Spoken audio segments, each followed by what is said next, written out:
Black History Month is every month at the Missouri History Museum. A display on civil rights is part of the timeline visitors walk through no matter when they visit.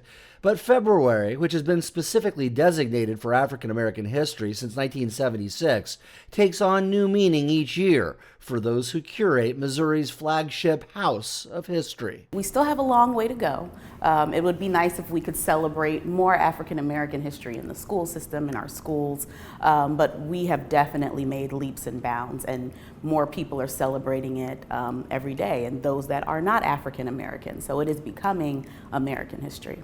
Shakia Gullette is charged with programming Black History Month events here, and with an election on seemingly everyone's mind, a focus on the African American vote took center stage on this night in February. Anyway, obviously we're here to talk about that and voting and the history of voting in the United States. What is clear listening to the experts assembled is that for well over a century, the importance of the vote itself has been interwoven with efforts on the part of those in power to try and take it away, or at least make it harder to exercise.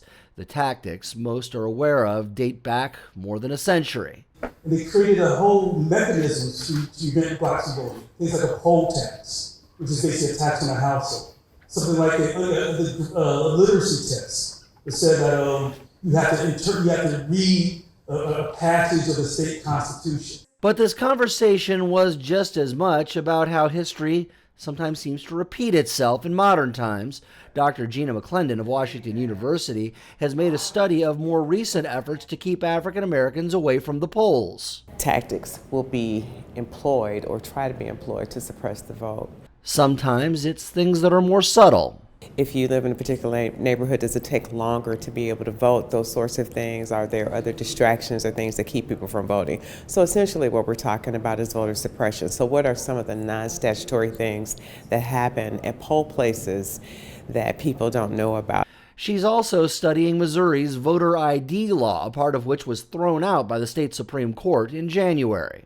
NAACP and the A. Philip Randolph Institute, they're constantly in litigation fighting for voting rights, particularly around this issue of voter ID. The overarching conversation surrounds the past and present of voting power in the hands of African Americans.